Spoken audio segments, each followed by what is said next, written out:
여러분 지금 이 순간에도 세계 경제 지도가 다시 그려지고 있습니다. 누가 이기고 누가 지는가? 그 답이 선명하게 보이기 시작했습니다. 질문 하나 드리겠습니다. 여러분은 빚이 얼마나 많으면 나라가 무너진다고 생각하십니까? 1조 원, 10조 원, 100조 원? 중국은 지금 8경 3천조 원의 빚을 안고 있습니다. 0이 16개 붙은 숫자입니다. 이게 어느 정도냐면요. 대한민국 국민 전체가 태어나서 죽을 때까지 번 돈을 다 모아도 못 갚는 금액입니다. 근데 더 무서운 건 따로 있습니다. 중국 사람들 자신도 이 숫자를 정확히 모른다는 겁니다. IMF가 추정한 숫자고요. 실제로는 더 많을 거라는 게 전문가들 얘기입니다. 왜 모를까요? 일부러 숨겼기 때문입니다. 오늘 이 영상에서 여러분께 보여드릴 건 단순한 경제 뉴스가 아닙니다. 지금 우리 눈앞에서 펼쳐지고 있는 이 역사적 순간입니다. 한쪽에서는 거대한 제국이 천천히 무릎 꿇고 있고 다른 한쪽에서는 작은 나라가 세계 무대 중앙으로 걸어 나오고 있습니다. 시작 전 구독과 좋아요 한 번씩 눌러주시면 큰 힘이 됩니다. 자, 본격적으로 시작하기 전에 한 가지만 말씀드리겠습니다. 이 이야기는 여러분과 무관하지 않습니다. 여러분의 월급, 여러분의 집값, 여러분 자녀의 미래와 직접 연결되어 있습니다. 그러니 끝까지 집중해서 들어주십시오. 2026년 1월 어느 날 중국 최대 부동산 기업 중 하나인 완커에서 긴급 공문 하나가 유출됩니다. 내용은 간단했습니다. 채권자 여러분 죄송하지만 돈 갚는 것 90일만 늦춰주시면 안 될까요? 겉으로 보기엔 별것 아닌 것 같죠? 석 달 정도 미루는 게 뭐가 대수냐고요? 이게 왜 충격적이냐면요. 완커는 그냥 평범한 회사가 아니기 때문입니다. 중국 정부가 믿고 있던 마지막 보루였어요. 헝다가 무너지고 비구이 위안이 쓰러지고 이 다른 민간 기업들이 줄줄이 파산할 때도요. 중국 정부는 완커만큼은 괜찮다고 했습니다. 국영 기업에 가까운 회사니까 걱정 마시라고 했어요. 그런데 그 완커가 지금 빌고 있습니다. 석 달만 기다려달라고요. 만약 채권자들이 거절하면 어떻게 될까요? 부도입니다. 그리고 완커가 부도나면 중국 부동산 시장의 마지막 신뢰가 완전히 무너집니다. 도미노의 마지막 블록이 넘어가는 순간이죠. 여기서 잠깐 중국 부동산이 왜 이렇게 중요할까요? 숫자 하나 보여드리겠습니다. 중국 세 가계 자산의 70%가 부동산입니다. 한국도 65%로 높지만 중국은 그보다 더합니다. 쉽게 말해서 중국 사람들이 평생 모은 돈의 10분의 7이 집에 묶여 있다는 겁니다. 그런데 그 집값이 지금 무너지고 있습니다. 70개 주요 도시 신규 주택 가격이 2021년 정점 대비 평균 11% 떨어졌습니다. 이건 평균이고요. 심한 곳은 30% 넘게 빠졌어요. 5억짜리 아파트가 3억 5천으로 떨어진 겁니다. 1억 5천이 한순간에 증발했어요. 여러분 같으면 어떻게 하시겠어요? 평생 모은 돈으로 산 집이 사자마자 반토막 났습니다. 당연히 소비를 안 하게 되겠죠. 아껴야죠. 더 떨어질지 모르니까요. 그래서 지금 중국에서 무슨 일이 벌어지고 있냐면요. 사람들이 돈을 안 씁니다. 2025년 12월 소매 판매 증가율이 0.9%까지 떨어졌어요. 거의 제로 성장입니다. 특히 집과 관련된 소비가 완전히 얼어붙었습니다. 가전제품 마이너스 18.7%, 건축자재 마이너스 17%, 자동차 마이너스 5%. 집 안 사니까 냉장고도 안 사고 에어컨도 안 사고 차도 안 삽니다. 악순환이 시작된 겁니다. 그런데 여기서 진짜 문제가 등장합니다. 바로 지방정부입니다. 중국 지방정부는 그동안 뭘로 먹고 살았을까요? 땅 팔아서 먹고 살았습니다. 개발업체한테 토지 사용권 팔아서 번 돈이 지방정부 수입의 40%였어요. 그런데 부동산이 무너지니까 아무도 땅을 안 삽니다. 수입이 반토막 났어요. 2025년 토지 판매 수입이 2021년 대비 52% 이상 급감했습니다. 절반으로 줄어든 겁니다. 그럼 지방정부는 어떻게 될까요? 돈이 없으니까 월급을 못 줍니다. 네, 맞습니다. 공무원 월급을 못 주는 상황이 실제로 벌어지고 있습니다. 2023년 광시성에서는 공무원들이 6개월째 월급을 못 받았다며 시위를 했습니다. 허난성에서는 교사들 수당이 전부 잘렸어요. 2025년에는 더 심해져서 어떤 지역 경찰은 연봉이 30만 위안에서 20만 위안으로 삭감됐습니다. 산둥성 일부 공무원은 월급의 70%만 받는다고 합니다. 베이징이나 상하이 같은 대도시는 아직 괜찮습니다. 하지만 인구 수백만 명 사는 중소도시들에서 이런 일이 벌어진다는 건 심각한 신호예요. 공무원 월급도 못 주는 정부가 다른 걸 뭘 하겠어요. 여기서 LGFV라는 괴물이 등장합니다. 로컬 거버먼트 파이낸싱 비클, 지방정부 융자 플랫폼이라는 뜻인데요. 쉽게 설명드리겠습니다. 중국 지방정부는 법적으로 직접 돈을 많이 빌릴 수 없습니다. 그래서 꼼수를 썼어요. 회사를 하나 만듭니다. 스촨성 교통개발공사 이런 식의 이름을 붙이고요. 그 회사 이름으로 돈을 빌리는 겁니다. 서류상으로는 기업이지만 실제로는 지방 정부의 주머니예요. 이런 유령 회사가 중국 전역에 수천 개만 있습니다. 그리고 이 회사들이 빌린 돈이 총 얼마냐? IMF 추정으로 66조 위안, 한화로 1경 2천조 원입니다. 골드만삭스는 숨겨진 부채까지 합치면 훨씬 더 많을 거라고 봅니다. 이 돈으로 뭘 했냐고요? 도로 깔고, 지하철 만들고, 산업단지 조성하고, 신도시 건설했습니다. 문제는 사람이 안 온다는 겁니다. 차 안 다니는 8차선 고속도로, 공장 없는 산업단지, 불 안 들어오는 아파트 단지가 중국 곳곳에 널려 있어요. 추정 빈집수가 5천만에서 9천만 채입니다. 한국 전체 주택수가 1,800만 채인데 중국 빈집만 그 3배에서 5배예요. 상상해보세요. 멀쩡한 20층짜리 아파트 단지가 있는데 밤에 가보면 불 켜진 집이 하나도 없습니다. 1층 상가도 전부 텅 비어 있고요. 도로만 깨끗하게 포장되어 있어요.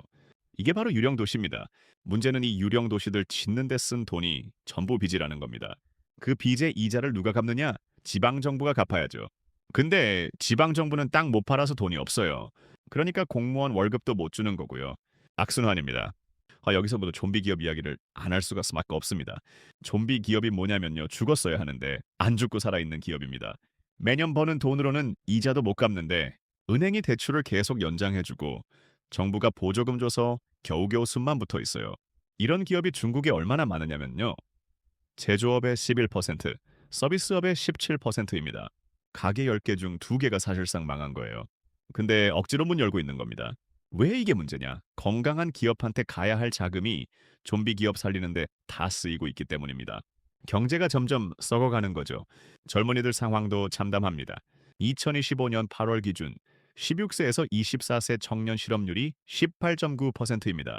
거의 5명 중 1명이 일자리가 없어요. 2023년엔 21.3%까지 올라갔는데 너무 충격적이니까 중국 정부가 아예 통계 발표를 중단했습니다. 5달 동안 숨겼어요. 실제 상황은 더 심각합니다. 베이징대 교수가 계산한 바로는 취업도 안 하고 학교도 안 가고 훈련도 안 받는 청년까지 합치면 46.5%라고 했습니다. 거의 절반이에요. 근데 이 글은 발표되자마자 삭제됐습니다. 현실이 얼마나 처참한지 사례 하나 들어드릴게요. 국영 원자력 기업이 직원 1,730명 뽑는다고 공고를 냈습니다. 몇 명이 지원했을까요? 120만 명입니다. 경쟁률이 150대 1이에요.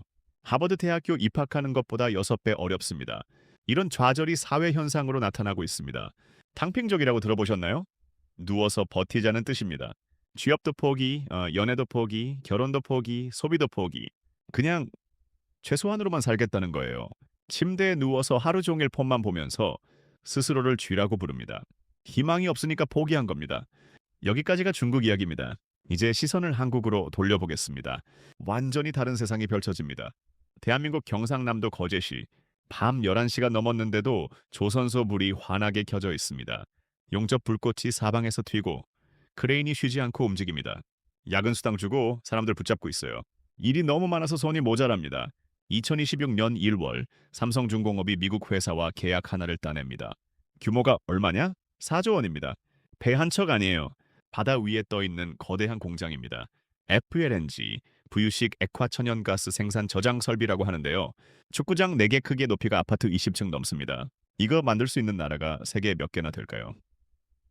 한국 그게 답니다. 중국은 기술이 없어서 입찰 명함도 못 냅니다. 일본은 오래전에 포기했어요. 유럽은 비용이 너무 높아서 경쟁이 안 됩니다. 결국 한국 조선소 3곳이 세계 시장을 독점하고 있습니다. 왜 이렇게 됐을까요? 기술이 어려워서 그렇습니다. FLNG는 영하 163도에서 천연가스를 액체로 만들어 저장합니다. 이 온도를 유지하는 게 얼마나 어려운지 아세요? 0.1mm만 틀어져도 가스가 셉니다. 가스가 새면 폭발합니다. 수조 원짜리 설비가 바다 한가운데서 폭발하는 거예요. 그래서 선주들은 절대 중국산 안 씁니다. 아무리 싸도 안 사요. 목숨 걸고 못 믿죠. 반면 한국산은 비싸도 삽니다. 왜? 믿을 수 있으니까요. 한국 조선소가 만든 바에는 20년, 30년 써도 문제 없습니다. 이게 기술력입니다. 지금 한국 조선소가 얼마나 바쁜지 아세요? 삼성중공업, 한화오션, HD현대중공업 전부 3년치 일감이 꽉 찼습니다. 지금 주문하면 2027년에서 2028년에나 배를 받을 수 있어요. 선주들이 돈 더 얹어줄 테니 우리 먼저 해달라고 사정합니다. 10년 전만 해도 상황이 정반대였습니다. 2015년쯤 한국 조선업 망한다는 뉴스가 매일 나왔어요. 중국이 싼 인건비로 추격해오니까 한국은 경쟁이 안 된다고 했습니다. 실제로 거제도 울산 지역 경기가 바닥쳤고요. 조선소 기술자 수만 명이 일자리를 잃었습니다. 그때 한국은 뭘 했냐? 뼈를 깎았습니다. 구조조정하면서 사람들 내보내고 월급 깎고 공장 닫았어요. 동시에 기술 개발에 미친 듯이 투자했습니다. 남들이 다 포기할 때 연구소 불 끄지 않고 버텼어요. 그 결과가 지금 나오는 겁니다. 증권가 전망에 따르면 올해 삼성중공업 영업이익이 작년보다 115% 증가한다고 합니다. 두 배가 뛰는 거예요. 장사 이래 처음으로 영업이익 1조 원을 넘길 거라는 전망입니다. 조선업은 마진이 박하다는 편견을 완전히 깼습니다. 대표적인 게 초대형 에탄 운반선입니다. 배 한 척에 2,700억 원인데요. 이거 삼성중공업이 싹쓸이하고 있어요. 중국은 만들 기술이 없습니다. 입찰조차 못합니다. 조선만 잘하는 게 아닙니다. 배터리도 세계 최고입니다. 포르쉐가 중국 CATL 배터리 빼버리고 삼성 SDI 배터리로 바꿨습니다. 출시 1년 만에 교체한 건데 업계에서 매우 이례적인 일이라고 평가합니다. 포르쉐는 왜 바꿨을까요? 성능 때문입니다. 삼성 SDI P6 배터리는 니켈 함량을 91%까지 올렸어요. 에너지 밀도가 엄청나게 높습니다. 한번 충전하면 더 멀리 갑니다. 중국 배터리는 싸긴 한데 성능이 딸려요. 결과적으로 포르쉐의 주요 전기차 쌈종, 타이칸 카이엔, 마칸 전부 한국 배터리를 씁니다.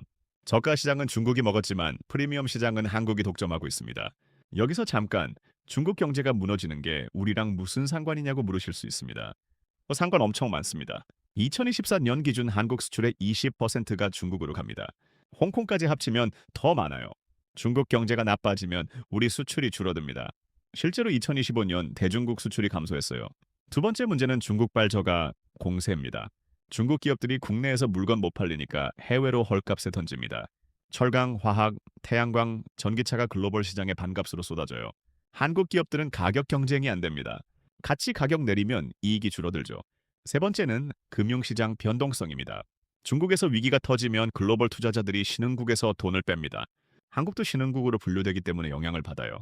2026년 초 원달러 환율이 1,450원대까지 올라간 것도 이런 불안감 때문입니다. 하지만 위기가 곧 기회입니다. 중국을 떠나는 글로벌 공급망을 한국이 가져올 수 있어요. 삼성전자, SK하이닉스, LG에너지 솔루션이 미국, 유럽에 공장 짓는 이유가 바로 이겁니다. 나 탈중국 시대의 핵심 파트너가 되겠다는 전략이죠. 중소기업들도 움직이고 있습니다. 베트남, 인도, 인도네시아로 공장을 옮기는 기업이 늘고 있어요. 중국 의존도를 낮추는 겁니다. 이걸 빨리 한 기업은 살아남고 늦은 기업은 도태될 겁니다. 개인 투자자들도 점검이 필요합니다. 중국 관련 자산, 중국 주식, 중국 비중 높은 기업 주식을 갖고 계시다면 한번 검토해 보세요. 분산이 필요한 시점입니다. 자, 이제 정리하겠습니다. 중국은 8경 3천조 원이라는 빚더미 위에서 휘청이고 있습니다. 부동산은 무너졌고 지방정부는 파산 직전이고 청년들은 희망을 잃었습니다. LGFV라는 시한폭탄은 언제 터질지 모릅니다. 반면 한국은 10년 인내의 결실을 보고 있습니다. 조선업은 4조 원 계약을 따냈고 배터리는 포르쉐의 선택을 받았습니다. 기술로 쌓은 성은 무너지지 않습니다. 여기서 교훈 하나 얻으실 수 있습니다. 빚으로 부풀린 성장은 거품입니다. 언젠가 터집니다. 하지만 기술과 땀으로 쌓은 성장은 견고합니다. 위기가 와도 버팁니다. 중국이 싼 가격으로 밀어붙이던 시대는 끝났습니다. 이제는 기술의 시대입니다.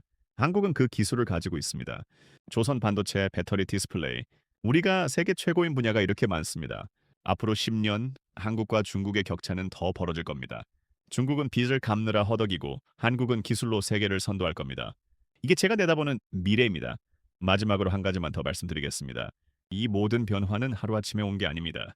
10년 전 거제도에서 구조조정 당하면서도 기술 개발 포기하지 않았던 엔지니어들, 적자 나도 연구비 끊지 않았던 기업들, 그들의 땀과 눈물이 지금의 결과를 만들었습니다. 위기는 준비된 자에게 기회입니다. 우리는 준비했습니다. 이제 그 결실을 거두고 있습니다. 여러분도 준비하십시오. 중국 의존도 낮추고 기술 투자하고 미래를 대비하십시오. 변화의 물결은 이미 시작됐습니다. 그 물결을 타는 자가 승자가 될 겁니다.